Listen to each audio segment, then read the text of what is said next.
So it's a warm summer day. Everything's going along smoothly. All of a sudden somebody calls Codex over the radio. Panic sets in. Lieutenant walks up to you and says, "Brian, go set up the scuba gear. I need 3 sets, stat." But I don't know how.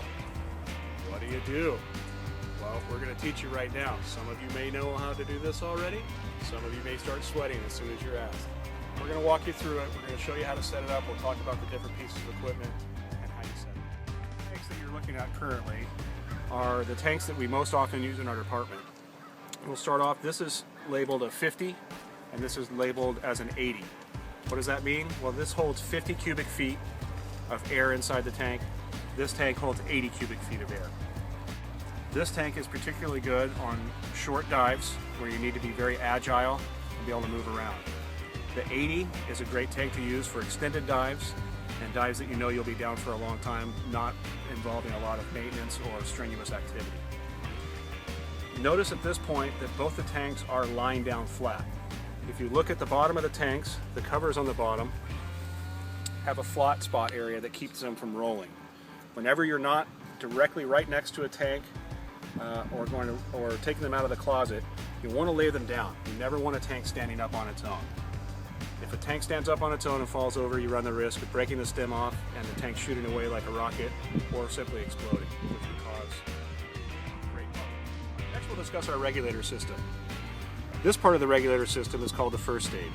The first stage takes the air out of the tank and dramatically reduces the pressure flowing into the system. The cap should be kept on the first stage at all times while not attached to a tank to prevent dust from getting inside of the system.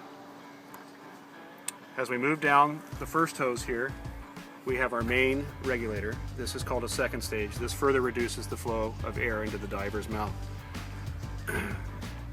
As we move down, the yellow hose and the yellow regulator, stage 2, is called the octopus. The octopus is used as a safety device. Should your regulator stop working or your buddy's regulator stop working, you have an alternative source of air. Moving further on, we have our buoyancy compensator hose. This hose allows air to flow into the buoyancy compensator by simply pulling back this flange, which is spring-loaded, and attaching it to the buoyancy compensator. You should hear a click every time you attach it. Moving down over here, we have our console.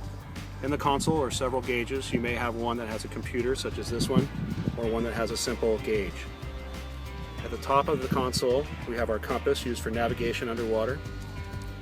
We have our computer console to log dives and check your depths. And down here we have our PSI gauge. If you encounter a tank that is anywhere near the red, it's an unusable tank. Let's now take a look at our BC, or buoyancy compensator. It consists of 2 main parts. You got the front, which you actually end up attaching to yourself, and then the back, which holds the tank.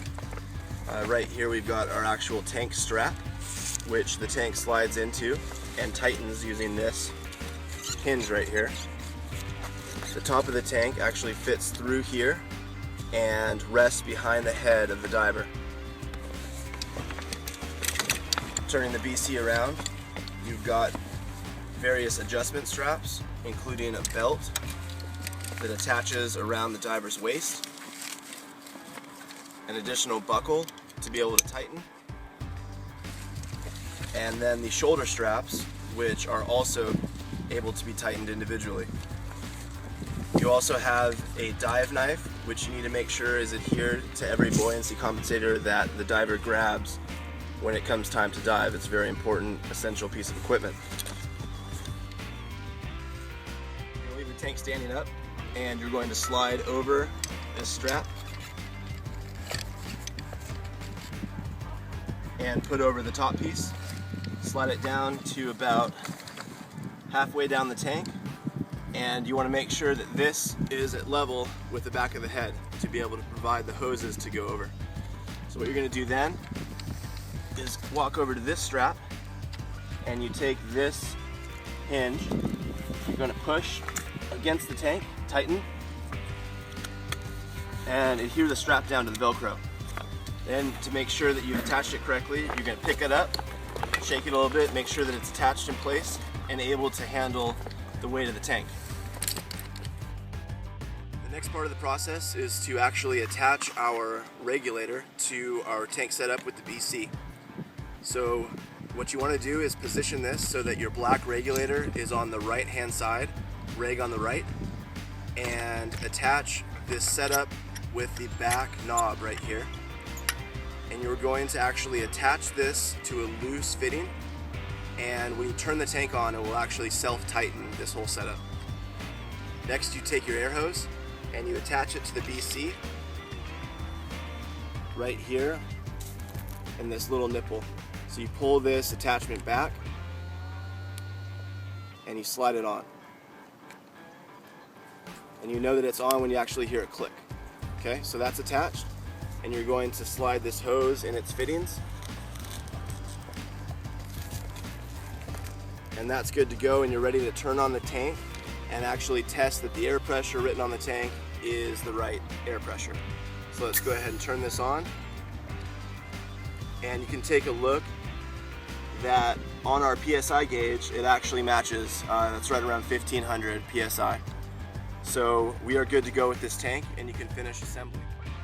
Now that you've fully set up your system, you want to test the airflow and listen to leaks in the system, if there are any. So what you want to do is make sure the air is turned on, and you're going to look at the PSI, test each regulator that there's airflow.